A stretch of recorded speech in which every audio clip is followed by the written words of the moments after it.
그렇죠? 내가 돈을 부담을 해서 내 이름으로 세금을 내게 돼 있잖아요. 그러면 이런 걸 뭐라 그래요? 직접세. 세금을 부담하는 자는 전기세, 수도세. 이건 틀린 얘기예요. 암만 지방세, 국세 봐도 전기세, 수도세라는 건 없어요. 없어. 전기세. 당신 어디서 딱 보내놓고 나서 근데 내가 언제 줬어? 네가 안 줬으니까 안 내. 이럴 수도 있다라는 거죠. 전 시간에 이어서 그 양도의 개념이에요. 개인이 일시적 우발적으로 사실상 유상 이전이다. 거기에 해당하면 양도로 보는 게 되고, 왜? 형식은 넘어가는데 양도가 아닌 게, 즉 양도세 내지 않는 게 있다라는 거예요. 그래서 거기에 양도로 보는 경우가 나와 있죠. 보면 매매 교환. 그러면 이건도 개인이 가끔가다 진짜로 매매했어야 된다는 얘기예요. 그건 좀 생략을 하고 한 거예요. 그 다음에 교환, 법인에 대한 현물 출자. 현물 출자. 그러면 거기엔 내용을 있잖아요. 제가 한번 그냥 간단하게 저거 한번 정리해 볼게요. 뭐 애우실 필요까지는 없는 건데, 이거 보면 현, 대, 부, 교, 수, 공경매, 물위. 그냥 한번 만들어 본 거예요, 그냥요. 현물 출자를. 그럼 우리 이거 생각할까요? 부동산이 있다고 쳐요. 가장 대표적인 게 양도세, 과세가 되는 것에 가장 대표적인 게 부동산이니까 부동산을 현물 출자를 했다면 부동산을 현물 출자를 했대. 그러면 말 그대로요. 내가 어떤 회사에 투자를 하는데 보통 돈으로 투자를 하잖아요. 돈으로 투자하지 않고 뭘로? 물건으로 투자를 했대. 이게 현물 출자예요. 그러면 이걸 가격을 내가 얼마를 쳐서 그 회사에 내가 주주의 지위를 받겠죠. 그러면 주식을 한 3억 원어치에 해당하는 부동산을 내가 그 회사로 주니까, 즉 현물 출자를 하니까 그 회사에서 나한테 뭘 줘요? 그 회사 주식을 3억 원어치 줄 거 아니에요. 그러면 당연히 유상이 되겠죠. 그러면 이것은 어떻게 보면요, 이래요. 여러분이 생각에 여러분이 부동산을 갖고 있어. 아, 저 회사 참 발전 가능성 많어. 이번에 회사 만든대. 아이템 진짜 좋아. 나 투자를 하고 싶어. 근데 내 부동산 이걸 팔아서 저거 투자를 하려고 하는데 이게 안 팔리고 있네. 안 팔려요. 그러니까 그 회사에 가서 야, 나 이거 팔라고. 여기저기 그냥 알아보는데 없네. 지금 안 팔려.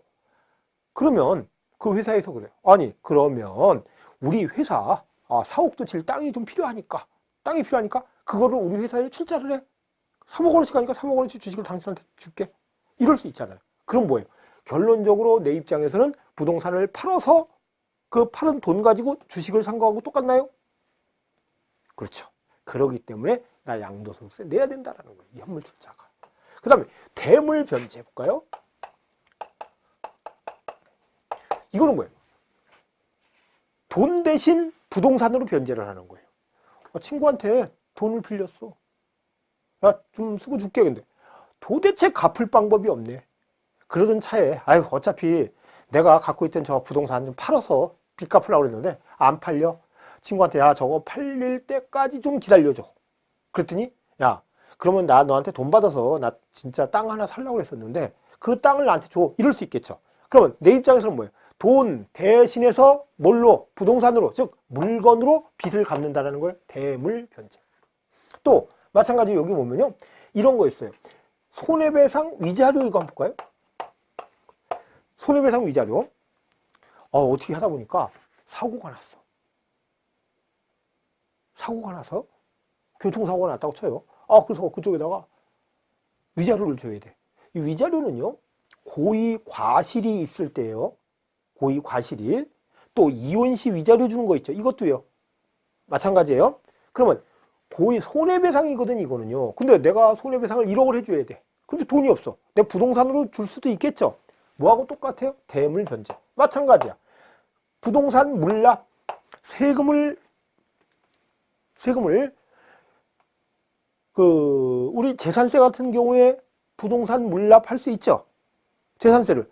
그러면 내가 그렇대요. 내가 갖고 있는 부동산을 팔아서 재산세 낸 거하고 똑같잖아요. 그러니까 그것도 뭐를 내야 돼요? 돈 대신 물건으로 낸 거잖아요. 그러니까 이것도 대물 변제하고 같은 개념이라는 거잖아. 이것도 받는다. 그 다음에 부담부 증여는 조금 이따 볼게요. 뭐죠? 그 다음에 교환도. 교환하면 뭔지 아시겠죠? 내 땅과 네 아파트를 바꿔. 그럼 나는 팔고 사고, 저쪽도 팔고 사고하고 똑같잖아요. 그렇기 때문에 당연히 쌍방이 양도세를 다 내라는 거죠. 그 다음에 또 내가 부동산이 수용다 했어요. 수용, 보상금 받네? 판 거하고 틀릴 바가 없잖아요. 또 내 부동산이 공매나 경매가 됐어요. 팔아서 빚 갚은 거죠. 팔아서. 근데 내가 알아서 팔아서 못하고 내가 하도 안 하고 있으니까 법원에서 알아서 해주는 거 아니에요. 경매, 공매. 이것도 양도세 내야 된다.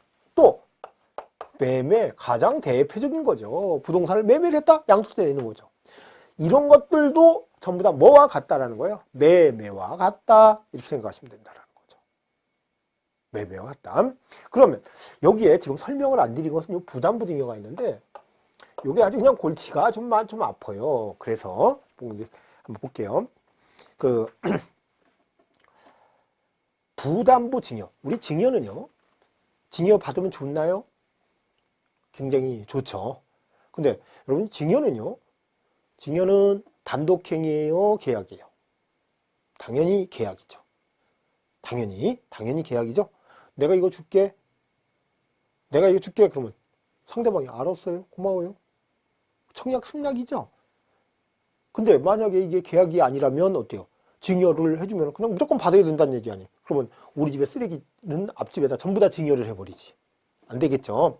계약이에요, 계약인데 이 증여를 할 때 부담 없는 증여가 있고 부담 있는 증여를 가리켜서 부담부 증여라고 얘기를 해요. 그러면 이래요. 내가 어떤 부동산을, 지금 우리는 양도소득세를 공부하니까 부동산을 예를 들게요. 부동산을 자식한테 주면서 야, 너 그냥 아무 조건 없이 가져. 그러면 그 자식은 어때요? 그냥 가져. 빚도 하나도 없어요. 임차인도 없고. 그런데 아버지가 자식한테 야, 너 저기 아파트를 갔는데 거기 지금 은행에 한 빚이 1억 정도 있고 그 임차인이 있는데 보증금이 2억이야. 그거 한 6억 가는 거 알지?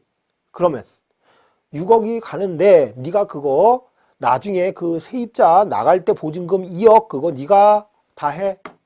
다. 네가 다 빼줘야 돼. 그리고 그 1억 은행 빌린 것도 네가 갚어. 이렇게 하는 게.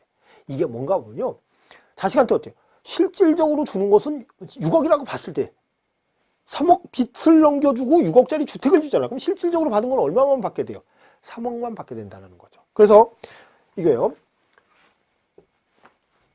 아버지가 자식에게 넘겨줘요.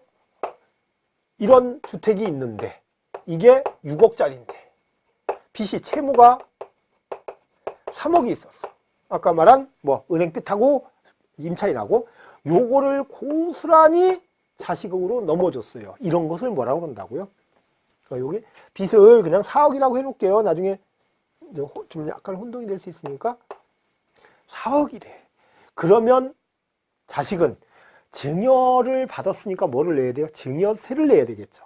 증여세를 내는데 6억짜리 받은 거에 대해서 증여세 그냥 내는 거는 아니에요. 빚을 어떻게 해서 갚아야 되잖아요, 이거는요. 그럼 실질적으로 채무액을 증여받은 재산가액에서 채무액을 빼면 얼마를 받게 되는 거예요? 2억에 대해서 증여세를 내야지 된다는 거죠. 그죠? 그러면 자식 같은 경우는 2억에 대해서 증여세를 내고 그리고 아버지는요. 이 채무, 은행의 빚이 2억이고 임차인 보증금이 2억이야. 이 돈 누가 가져갔어요? 4억을 누가 가져간 거예요? 아버지가 다 가져간 거지. 임차인한테 보증금 받을 때 은행에서 돈 빌 때 아버지가 다 가져갔잖아요. 그거를 누구한테 다 떠넘긴 거야. 자식한테 떠넘겼어. 그러면 자식한테 아버지가 4억을 받는 거하고 똑같나요? 왜? 내가 4억을 이 사람이 은행 빚하고 임차인 나갈 걸 내가 줘야 되는데 아버지는 어때? 안 줘도 되잖아. 이제 누구한테 다 떠넘겼으니까. 자식한테 넘겼으니까. 그러면 결론적으로 자식한테 자기가 4억 땡겨서 쓴 것들은 어때요? 자식한테 돈 받은 거하고 같다란 얘기죠. 이거 갖고도 되게 혼동하시는 분 많아요. 그게 어째서 땡겨 쓴 게 그 자식한테 받은 거하고 똑같아요. 그럼 안 갚아도 되잖아, 이제. 그렇죠? 안 갚아도 되는 건 누구 때문에 안 갚아도 되는 거예요? 자식 때문에 안 갚아도 되는 거잖아요. 그러면 자식한테 받은 거하고 똑같다라는 거예요. 결론은 그러면 이 4억은요. 이 빚이 자식한테로 확실히 넘어갔다면 이것은 아버지가 돈 받고 파는 거하고 똑같잖아요. 그러니까 이것은 양도소득세를 내려요. 그래서 이 부담부 증여를 하게 되면 이 부담되는 부분이 있죠. 즉 채무인수 부분은 증여자의 양도로 보겠다 그래요. 채무인수 부분은 증여자의 양도로 보겠다. 이게 부담부 증여예요. 그런데 여러분들이 만약에 이럴 수 있을 거예요. 아버지가 자식한테 이걸 6억짜리를 주고 싶어. 6억 갖고 증여세를 내면 증여세가 너무 많은 거예요. 많으니까 이렇게 빚이 실질적으로는 빚이 없는데 빚이 있는 것 같이 해서 자식한테 넘겨주고 몰래 이 빚 다 갚아줄 수 있을까요, 아버지가? 대부분 그런 경우가 많다라는 거예요. 그래서 우리 법에는요 이렇게 해놨어요. 배우자 직계존비속 배우자 직계존비속 간의 이 부담부 증여는 뭐라고 하는가 보면요. 채무가 인수가 안 된 것으로 추정을 하겠다 그래요. 채무가 인수되지 않은 것으로 뭐를 하겠다? 추정을 하겠다. 그러면 요 예에서 보면은요. 이 아버지의 빚 4억은 자식으로 넘겨가지 않은 것으로 뭐 하겠대요? 추정하겠다. 그러면 이 추정하겠다는 얘기는 아버지가 자식한테 그냥 6억짜리 부동산 준 거네. 자식, 당신 6억에 증여세 내 그러는 거예요. 왜냐? 법에서 이렇게 추정이라고 해놨어요. 그러면 아니야 나 이거 진짜로 넘겨받은 거야. 이러고 싶으면 있잖아요. 이 자료를 입증을 시켜줘야 돼. 입증 책임을요. 누가 지는가 보면요. 당사자들이 져야 된다는 거예요. 법에 뭐라고 해놨기 때문에 추정한다고 해놨기 때문에. 그러면 여기에 임차인하고 계약서요. 계약서 다시 바꿨어요. 보이죠? 내가 내줄 의미 있죠? 은행에 가서 은행에 채무자가 아버지로 돼 있었는데 채무자 변경을 다 했어요. 이것을 입증시켜주면 그때는 추정하는데 입증을 시켜줬으면 그거 4억은 아버지의 양도소득세가 되고 자식은 2억에 대해서 증여세만 내면 된다는 거죠.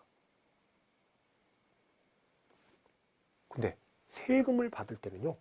6억에 대해서 증여세를 받는 게 훨씬 많아요. 4억에 대한 양도소득세, 2억에 대한 증여세보다 6억에 대한 증여세가 훨씬 더 많으니까 어느 쪽을 가겠다? 많은 쪽을 가겠다. 또 이래요.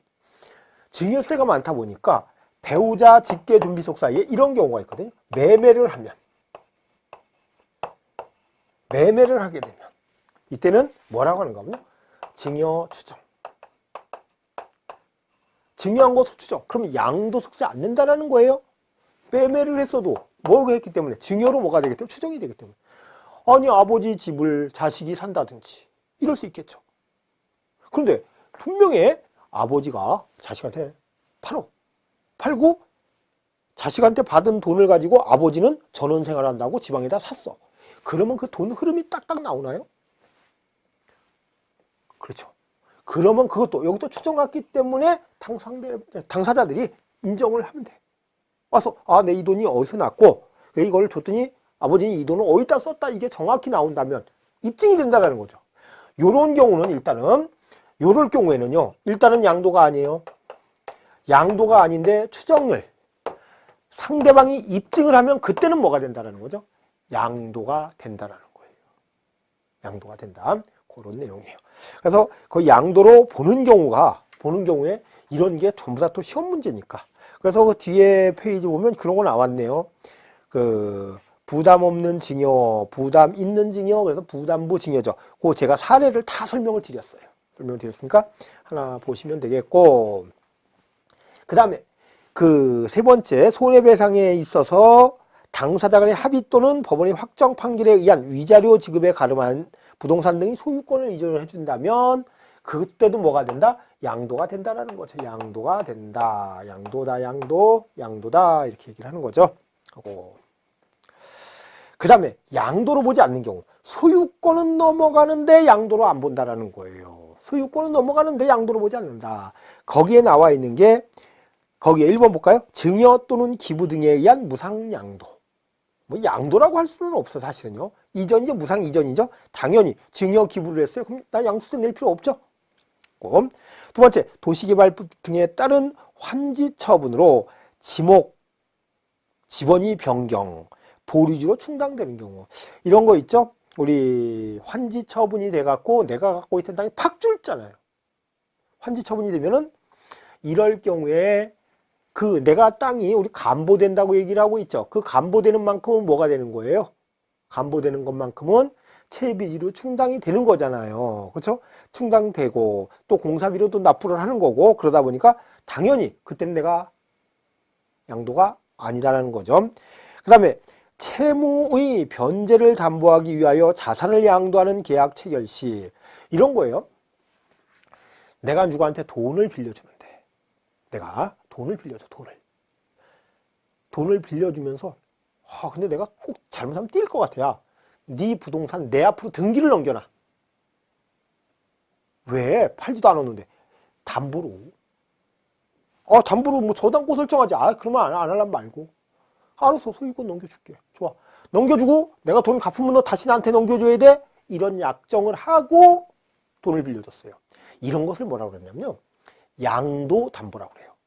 그러면 이 사람은 진짜로 파는 거예요? 아니에요? 담보 목적으로 소유권 이전돼 있잖아요.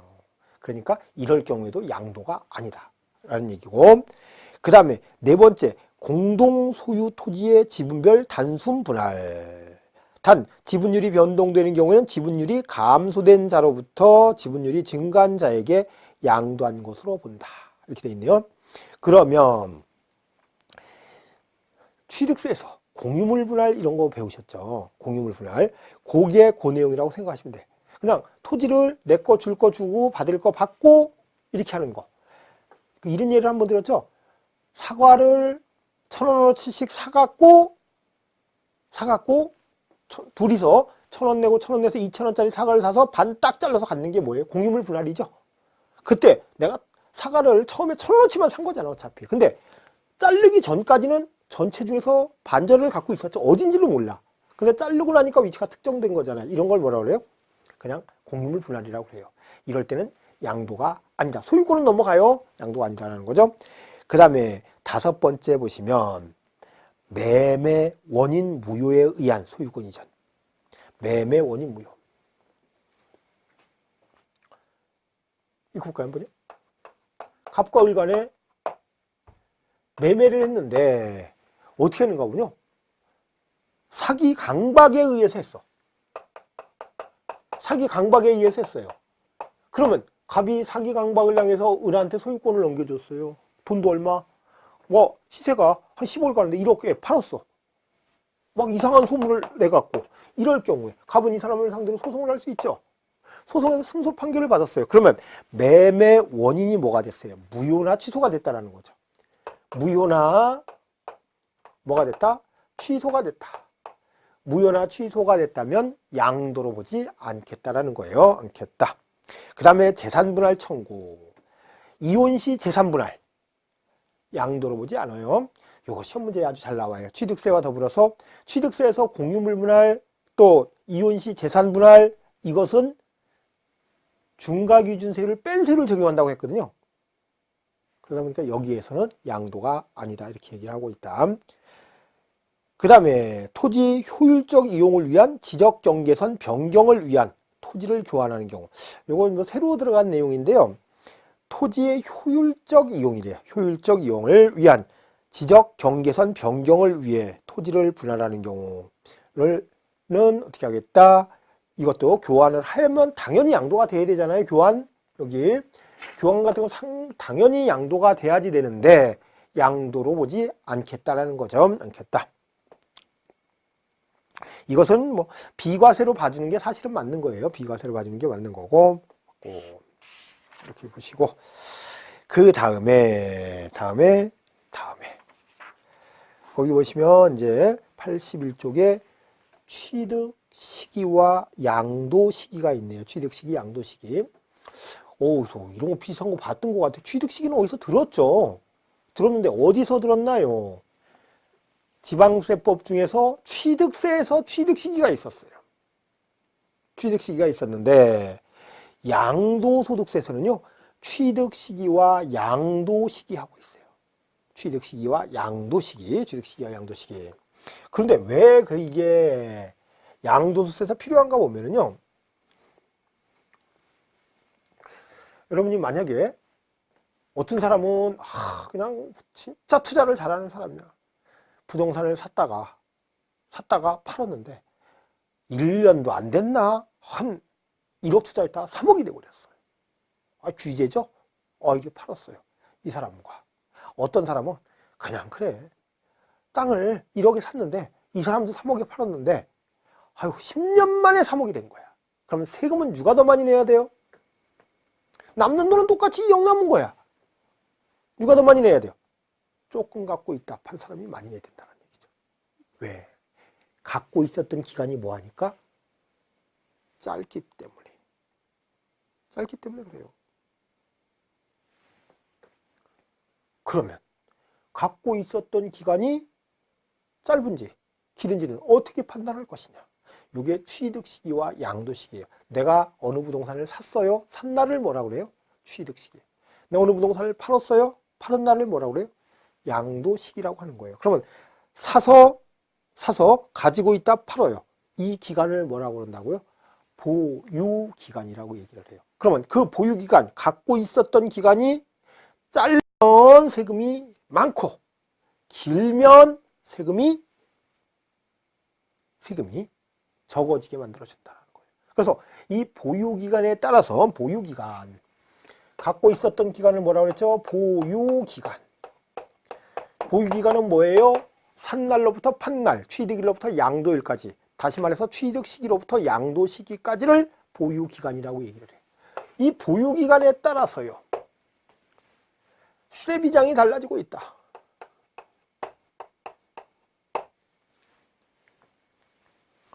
세율이 달라진다는 거예요. 세율이. 하루 차이 갖고도 세율이 어떨 때는 40%가 될게. 하루만 더 있다 팔면 6%가 될 수도 있다는 거예요. 이게 뭐 때문에? 보유기간 때문에. 여러분이 이 보유기간이 그러니까 여러분들이 살아있는 기간 뭐라고 해야 되나요? 여태까지 태어나서 있었던 기간. 그 기간은 지금 뭐예요? 출생일로부터 지금 그 사람 몇 년 살다 죽었어? 그러면 태어나서부터 죽은 날까지를 딱 치잖아요. 그죠? 그걸 치는 거하고 똑같이 계산을 한다는 거죠. 그리고 여기에 보유기간에 따라서 비과세가 되는지, 보유기간이 2년 이상이면 주택 같은 경우 9억 이하의 주택을 1세대 1주택자가 2년 이상 보유하다 양도라면 양도세를 비과세를 해주겠대요. 비과세를 해주겠대요. 또 보유기간에 따라서 뭐를 해준가 하면요.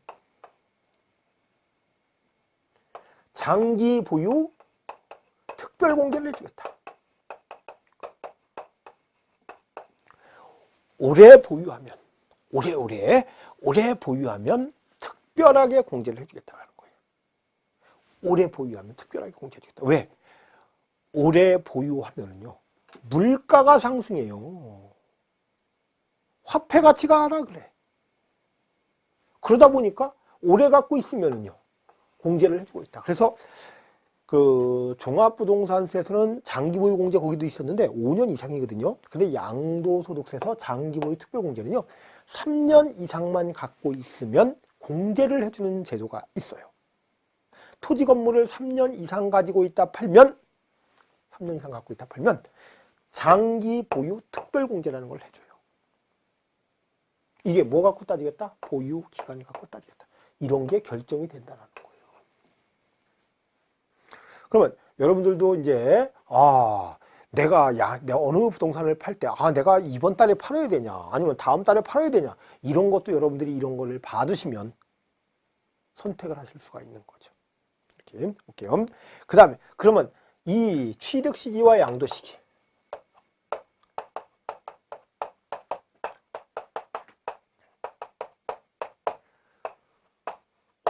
이 날짜는 이거 여기서부터 여기까지를 보유기간이라고 그러죠. 근데 취득일이나 양도일은 같은 날이야 쉽게. 여러분과 제가 매매를 했어요. 그러면 내가 파는 날이면 여러분은요 산 날. 그렇죠? 똑같아. 그럼 만약 여러분이 저한테 팔았으면 여러분은 양도한 날, 나는 뭐하고? 취득한 날. 이렇게 된다라는 거죠. 취득시기, 양도시기. 같은 내용이다라는 거예요. 동전이 양면과 같은 거죠. 취득시기, 양도시기. 그러면 여러분들이 취득시기, 양도시기를 따로 보는 거는 아니에요. 같은 날짜를 두고 취득하는 사람은 뭐고? 취득일이고 파는 사람은 뭐고? 양도시기가 된다라는 거죠. 그래서 일반적인 경우는 뭔가 본 거요. 사실상 대금 청산일이 돼. 사실상 대금 청산일. 원칙이 뭐래요?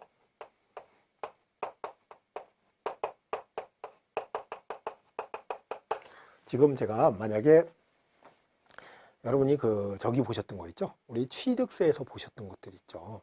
그걸 갖다가 여기다가 붙이면 아주 그냥 정신이 하나도 없어요. 취득세에서 취득한 날짜하고 완전히 여기가 틀려버리거든요. 근데 어디가 더 편하냐? 여기가 훨씬 더 편해요. 여기가 편한데 보면 원칙을 뭐라고 하냐? 사실상 대금 청산일 그래요. 왜? 실질 과세이기 때문에. 진짜 산 날, 진짜 판 날이 언제냐는 얘기예요. 진짜 산 날, 취득시기. 진짜 판 날, 양도시기잖아요. 그러면 진짜로 대금을 청산한 날, 청산일이라고 그래요. 어느 부동산을 사고 팔면 마지막 잔대금 주는 날이 있죠. 잔금을 딱 주면 나는 뭐가 되고? 취득이 되겠죠. 줬으니까. 받은 사람은 양도가 되겠죠. 사실상 대금 청산일이라는 거예요. 그런데 어이구 좋아. 그래 지금은 오늘 팔았어 내가. 그러니까 잔금 받았어. 그러니까 오늘 날짜는 잘 알지. 근데 내가 과거에 사긴 샀어. 그때 날짜 정확히 기억을 못해. 그때 잔금 진짜로 받은 날짜를 알 수 있냐는 얘기예요. 없을 때는 뭐라고 하는 거군요. 예외적으로 등기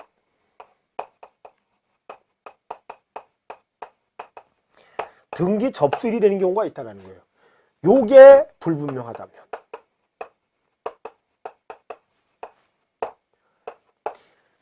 이게 불분명하면 뭘로 해라? 등기 접수일. 등기부에 적혀 있는 날짜 있거든요. 그 날짜를 취득한 날짜, 판 날짜로 해라라는 거죠. 그래서 우리가 보통 여러분도 중개업을 시작하셔갖고요. 양도세 계산이요. 요번 기초입문 시간 정도만 수업을 들으셔도 양도소득세 얼마 나오는지 금방 계산이 돼요. 좀 가끔가다 이제 복잡해지는 것도 있을 수는 있어요. 그런데 보통 여러분들이 거래하시는 중개업자들이 거래하는 것들은요. 계산 바로 돼. 바로 되면 여러분이 세무사 가서 뽑아오라고 그러지 말고요. 여러분이 직접 이만큼 나와요. 이게 근데 그분들이요.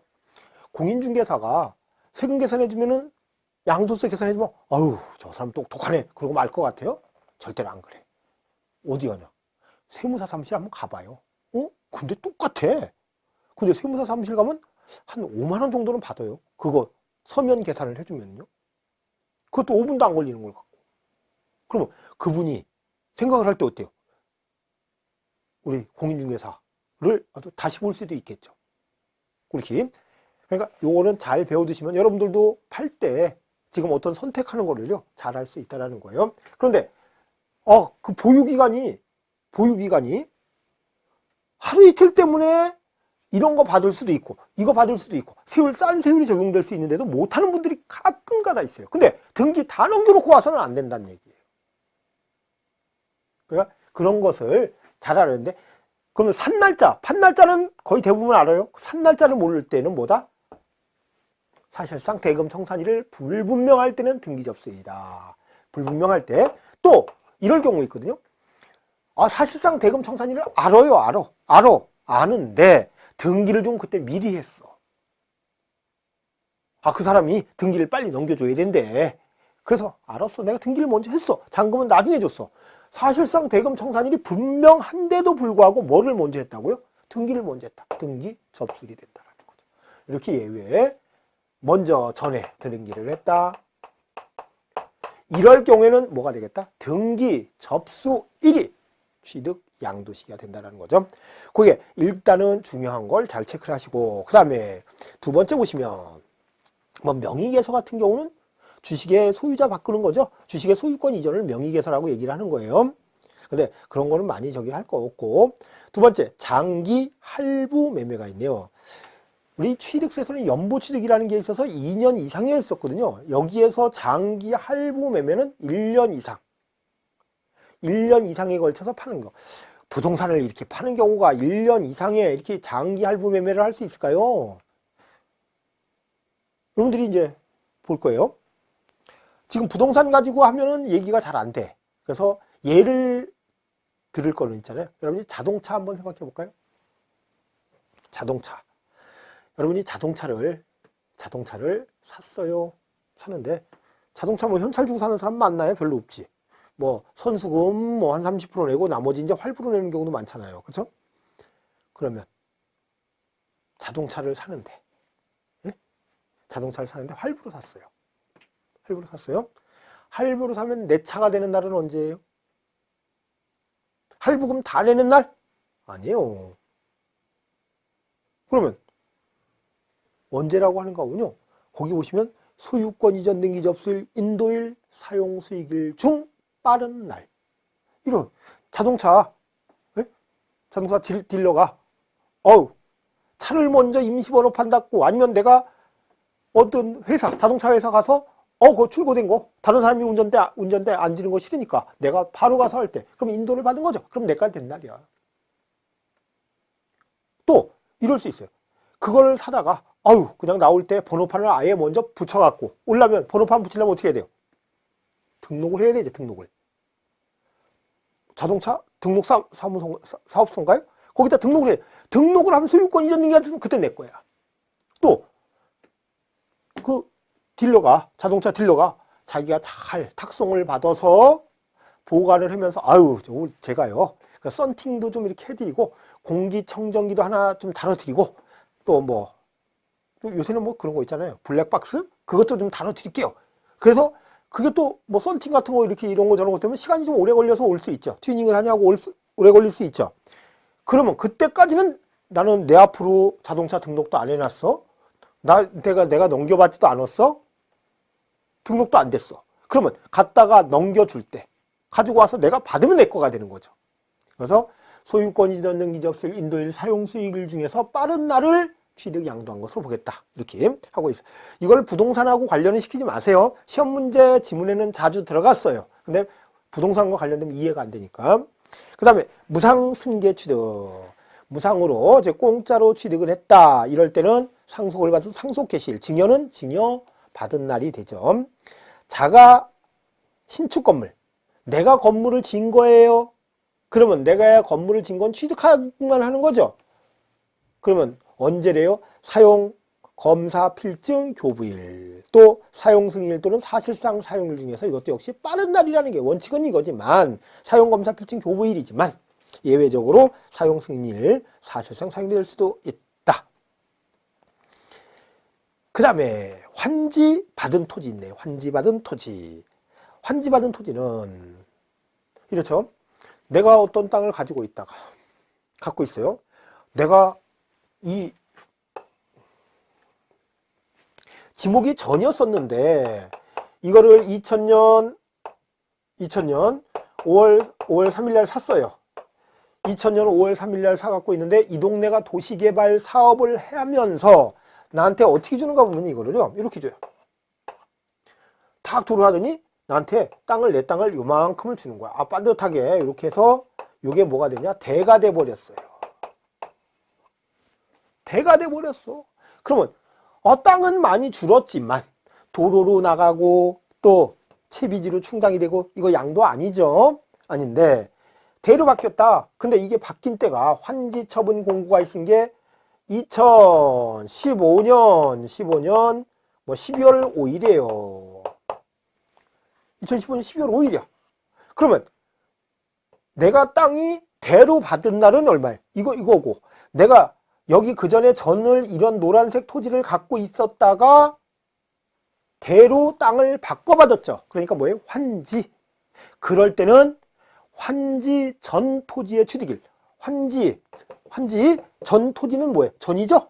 토지의 취득일 언제예요? 2000년 5월 3일. 이때가 취득 시기가 된다. 그래서 환지 전 토지의 취득일 얘기를 하고 있어요. 환지 전 토지의 취득일 얘기를 하고 있다.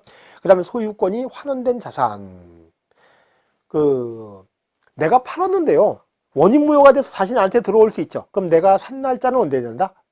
나한테 내가 다시 받아온 날, 원인무효가 돼서 받아온 날이 아니라 과거에 취득했던 날이 된다. 당초 취득일이 된다는 얘기죠. 그 다음에 점유취득시효. 민법 245조 1항이죠, 아마. 20년간 소유 의사로 평온 공연하게 부동산을 점유한 자는 등기함으로써 소유권을 취득한다 했죠. 그건 취득한 날짜가 언제가 된다고 여기요? 여기 점유 개시일이 된다는 거죠. 점유 개시일이 된다. 이제 이렇게 해서 이제 취득 시기, 양도 시기를 보셨고 그 뒷페이지에 또 이제 나와 있는데 요것도 이제 새로 한번 들어간 거니까 8번째 한번 볼게요. 공익사업 수용에 대한 양도 시기 있어요. 공익사업. 내가 수용이 돼도 양도세를 내야 되잖아요. 그렇죠? 그러면 내가 그 날짜는 언제냐는 얘기요. 대금 청산일, 수용 개시일, 소유권 이전 등기 접수일 중 빠른 날. 다만 소유권 소송으로 수용 보상금이 공탁된 경우 소유권 소송 확정 판결일이 양도 시기가 된다는 거. 그렇게 돼 있어요. 그 다음에 취득 시기 의제라는 거 있죠. 요거 볼게요. 취득 시기를 의제를 하겠대. 의제는 뭐예요? 원래는 아닌데 그날로 보겠다. 여러분 양도소득세요. 어떻게 보면 단점이 있는 게 뭐가 있는가 하면요.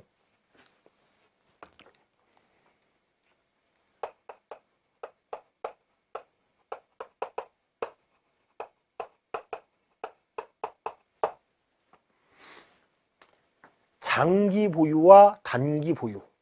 장기 보유, 단기 보유. 여러분이 생각할 때는 세금을 어디가 더 많이 내야지 돼요? 세금 내는 것을요? 여기가 많이 내고, 그쵸? 여기는 적게 내고, 이래야 될까요? 장기 보유한 사람은 조금 내고, 단기 보유한 사람은 많이 내고, 이게 맞겠죠? 그런데, 그러면, 이제 세금을 이렇게 봐요. 그러면 차익, 오래 갖고 있다 파는 사람이 남는 게 많겠어요? 조금 갖고 있다 파는 사람이 남는 게 많겠어요? 어느 쪽? 당연히 차익은 여기가 많겠죠. 여기가 적고. 그럴까요? 아니, 오래 갖고 있으면은, 그쵸? 많이 남는 게 많겠죠, 차익이. 근데, 그러면 세금이요. 이상해지는 결과가 되고. 많이 남는 사람은 세금을 뭐 하게 되고? 조금 내게 되고. 그렇죠? 조금 남는 사람은 세금을 많이 내게 된다는 거. 이게 좀 이해가 안 되는 부분이에요. 이게 투기 억제를 목적으로만 만들어 놓은 양도소득세의 최대의 단점이다라는 거예요. 최대의 단점이에요. 그러면 양도소득세는 그것을 이게 굉장히 불합리해. 많이 남은 사람이 조금 내는 이런 결과가 나오면 세금을 조금 내면 안 된다는 거예요. 왜? 소득이 있는 곳에 조세가 있다고 그랬잖아요. 많이 나오면 많이 내야 돼. 조금 나오면 조금 내고. 그러다 보니까 이런 단점을 치유하기 위해서 뭐를 만들어내는 거요? 장기 보유를 하게 되면 특별하게 공제를 해줘요. 많이 남았으니까 조금 내면 안 된다는 거예요. 어느 정도는 내야 된다는 거죠. 장기 보유 특별 공제를 해줘요.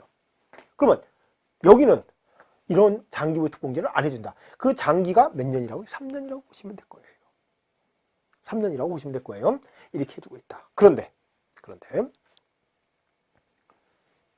이렇게 해갖고도요 별로 득이 되지 않아. 왜냐하면 10년 이상을 갖고 있으면요, 장기 보유 특별 공제가 똑같아. 10년을 갖고 있는 사람이랑 20년을 갖고 있는 사람 공제율은 똑같다라는 거예요.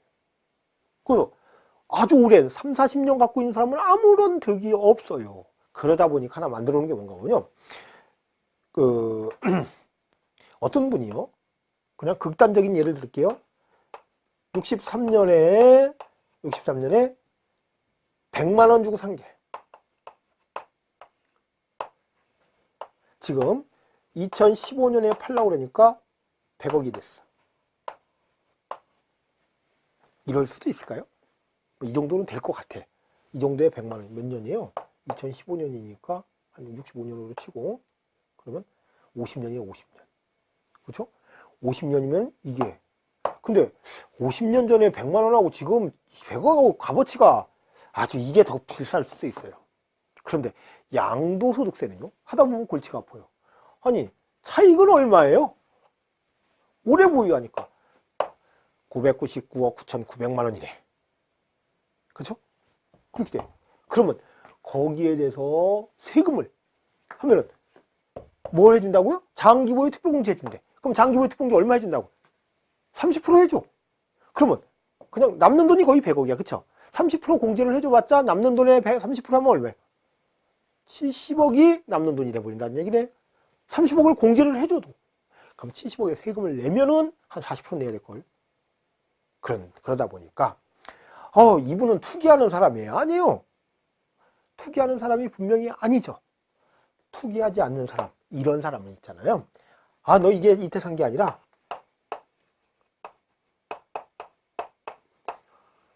85년 1월 1일 날 산 것으로 의제를 해버려요. 그럼, 이때 되면, 이거 한 20억 됐을 거야, 아마. 그렇죠? 그러면 이 사람은 산 가격을 65년도 100만 원에 샀지만 이걸로 아니고 85년 1월 1일 날 산 것으로 의제를 해주기 때문에 산 가격이 얼마가 돼버려요? 20억. 판 가격 100억. 그러면 80억에다가. 그렇죠? 또 올해 장기 보유하면 10년 이상이면 똑같으니까 어차피 30% 해줘. 그러면 24억 빼. 그러면 56억이에요. 아까는 얼마 했었는데? 70억에서 세금 냈어야 되는데 여기는 이제 50매덕에서만 세금 된다라는 거예요. 이렇게 오래 갖고 있는 분들한테 혜택을 주기 위해서 취득시기 의제 이런 제도를 만들어 놨다. 근데 이것도요. 좀 한 번 더 올려야 돼. 90년 한 1월 1일 정도로 제가 사실은 바꿔야 되거든요, 이거를요. 왜 제가 이제 이런 생각을 하냐면 이게 만들어진 지가 7년 됐어요, 지금요. 7년 됐으면은 이 법도 어떻게 보면 몇 년 전 보유 기간 좀 아주 과거에 됐던 91년, 92년 정도에 취득한 것으로 의제를 하겠다. 이제 이렇게 바꿔줘야 돼요. 왜냐면 오래 갖고 있는 사람이 혜택을 그래야지 많이 보게 되거든요. 그래야지 부동산을 억울하지를 않게 만들어줘야 되거든요. 만약에 진짜 이런 사람이 있었다면 이런 사람이 100만 원 사갖고 지금 투기 하나도 안 하고 100억 돼서 세금 한 20억, 30억 낸다고 쳐봐요. 그럼 이 사람은 굉장히 억울할 거 아니에요. 우리나라에 살기 싫다는 얘기도 할 거고, 그렇죠? 그래, 이런 제도를 우는 애기한테만 떡 주지 말고 얌전히 있는 사람들 있잖아요. 좀 할 필요가 있는 것 같아요. 취득시기 의제까지 보셨고 과세 표준이 다음인데 이 과세 표준이요. 이제 여러분이 세금이 얼마 나오냐 물어보면 알려줘야 되잖아요. 이게 굉장히 필요한 단어네요. 요거는 다음 시간에 진행을 하겠습니다. 다음 주에요. 오늘 여기까지만 할게요. 오늘 고생 많으셨습니다. 감사합니다.